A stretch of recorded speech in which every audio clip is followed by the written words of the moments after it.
Di ko naman akalain na di ko rin inaasahan pa. Narito tayo ngayon upang matunghayan ang napakainit, nagbabaga at talaga namang pinaka-inaabangan na latest issue ni Ate Erica.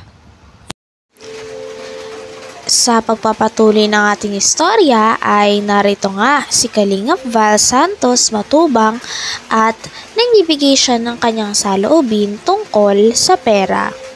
Nag-uusap-usap kasi sila na isa sa mga komento ng kanyang mga fan o ng mga fan ng Kalingap na talagang masama daw ang pera. Sabi naman ni Kalingap Val na hindi pera ang masama. Ang pagmamahal lang ng sobra sa pera o yung mga tao na ginagawa ng Diyos ang pera ay yun lang ang masama. Katulad na lamang ng mangyayari sa sitwasyon ni Ate Erica at ng kanyang pamilya dahil may involved din ang pera kung bakit sila nagkawatak-watak. Eduardo Mapalo, mali daw po.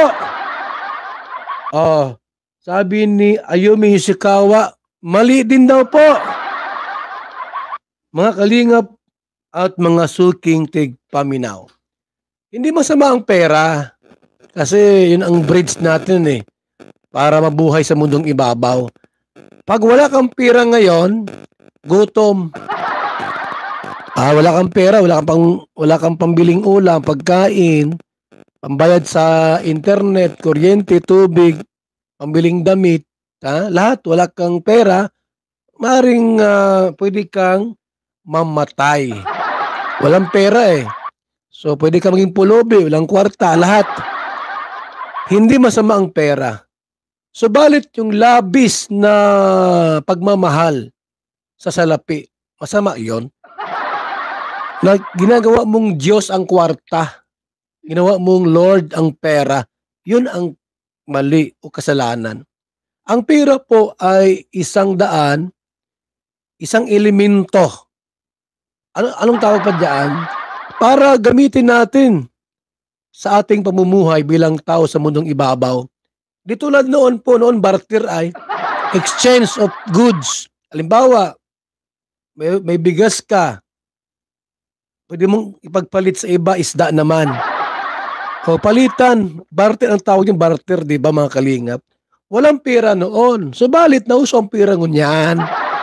Kasi hindi po pwede. Every time na kakain ka, kung paano kung walang isda, lahat na lang ay bigas. So ginawa ang pera po, ang money, para magamit natin sa ating pamumuhay. Ayan, di ba? Pero gamitin sa tama ang pera. Huwag nating mahalin ng labis ang pera. Bagkos, gamitin natin para sa ating ikabubuhay. Sinabi pa nga nila dito na kung mayroon kayang kasalanan si Lolo Miguel. Ayan kasi sa pinapakinggan ni Kalingap Val Santos Matubang ay si Lola Miguel nga nagpalaki kay Ate Erica at sa kanyang kapatid. Ngayon ay pinag-uusapan nga nila kung sa totoong usapan lang daw ba, meron kayang kinalaman si Lola Miguel sa mga nangyayari o mga hindi magagandang katangian din ngayon at ugali ni Ate Erica? Siya daw ba ay may impluwensya dito at naging konsentidor kaya si Lolo Miguel sa kanyang dalawang apo kaya naging ganitong ugali ng mga ito ngayon? Kay Lolo Miguel. Erica. Panahon na ito, binablog ni Kalinga Prab. Di umano ay hindi na magpapablog. Itong dalawang magkapatid dahil magpupokus sa pag-aaral. Yan, no? Binanggit nila yan. Yan ang topic natin. Guys, ano sa palagay ninyo? Si Lolo Miguel ba ay naging konsentidor? Yon ang tanong. Ay, sus. Ituloy. Ba't nawala? I feel beautiful because I treat my hair with keratin. Keratin? Skip na po. Ito ay live mga kaibigan. Dahil kailangan pong magmadali ngunyan. At mag-meeting pa kami ay ngayon alas 8. Ano po sa palagay ninyo? Medyo kasi binabalansi ko lang naman. Balansi mo siyempre. Ano naman Kuya Bal ay sasabihin ay ako bumaligtad na eh. Ayun. Binabalansin ko lang. Tawa-tawa ka pa. As an actor, balansin natin. Hindi lang yung focus natin si Glenn. Glenn po! Oh, sige. Kuya Bal, yun yung reaction mo. Oo. Yan. Yan na ha. Kartihan mo. Eto na. Ay naman sa ating pagkakaalam, sa ating lahat, sa bawat isa, ang ating puso ay naaantig dahil sa ating pagkakaalam ay aping-api. Sino? Inabando na. Sino? Si Lolo. Si Lola Lolo. ay pinabayaan ng apo matapos sungkit na sponsor sa Kalingap.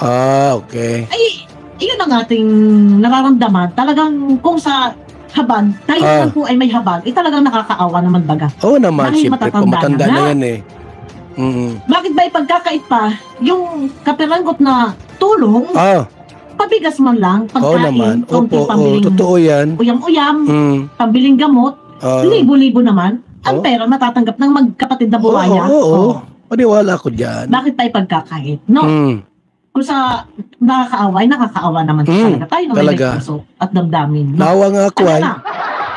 Balikan lang natin. Balikan natin. Ito ba si Lolo Miguel ay naging konsentido? Pinag-usapan nga nila dito na noong binavlog pa si Ate Erica ng Kalingap ay isa si Lolo Miguel sa mga nagsabi kay Kalingap Rab na ayaw na nga magpa-video ni Ate Erica. Kaya naman ngayon ang tanong ng karamihan ay kasabwat din daw ba si Lolo Miguel sa pag-alis ni Ate Erica at pagsisinungaling ni Ate Erica sa buong Kalingap dahil sabi niya siya daw ay mag-aaral. Ngunit ang totoo ay meron na pala silang nakuhang sponsor at direkta na sa kanilang ibibigay ang tulong. Kasabat nga ba at naging konsentidor talaga si Lolo Miguel sa mga aksyon na ito ng kanyang apo? At kasalanan niya rin ba ito dahil tinolerate niya ang dalawa? At damdamin. Nawa nga ako ay. Balikan lang natin. Balikan natin. Ito ba si Lolo Miguel ay naging konsentidor? Tanong ko lang po. Mga Kalingap, tanong daw po ni Bupil Vlog. Sagutin niyo po. Kung si Lolo Miguel ba ay naging konsentidor sa dalawang apo, daw kung totoo yung sagutin niyo daw po, Dahil kasagsaga na binablog, biglang umayaw Erica at di umani ang sabi sa live. Sorry. Ang sabi sa chat kay Kalingap Rab ay hindi na raw magpa-vlog at mapokus muna sa pag-aaral and then kausapin na lang daw nila Kalingap Rab si Lolo. At yun din daw ang sabi ni Lolo. Yun nga. Yun. Ito guys. So, nabigla po kami lahat. Pero, yun nga po, ayaw na po talaga nilang magpa-vlog. So, ngayon, nagulat ako. And then, ayun, tinanong ko sila, bakit? Ano po yung dahilan? And yun nga po, ang dahilan nila Lolo, Lola, ay mas gusto daw ni Erica na makapag-focus na lang sa pag-aaral. Pag-aaral. Yun. Yan din. Ang sabi ni Lolo, magpo-focus daw muna sa pag-aaral. Sinabi po niya yan, mga Kalingap, di ba? Ang tanong, Lolo. Ang tanong po, Lolo. Noong mga panahong iyan, sabihin na natin hindi mo alam. Sabihin na natin po na hindi mo alam na meron ng June A. Nga no. Sana ay... Ang galing ni Bupil talaga, mga Kalingap. Talagang brilliant mind po si Bup. Lahat ng reactor po, ito ang pinakamagaling talaga. Hindi ko naisip yun. Yung si John A. Binanggit niya. Galing talaga ni Bupil. Ay, ano ga ini? Ay, nakakahiya baga? Kalingap Rab. Wag mo akong gayahin magbaratandang.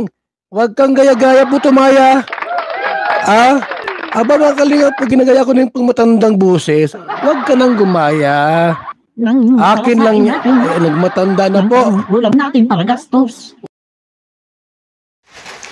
Hanggang dito na lamang muna ang inyong pinakahinihintay, pinakainaabangan, nagiinit at talaga namang sobrang latest na update sa issue ni Ate Erica. Maraming salamat sa inyong panonood. Hanggang sa muli. Bye!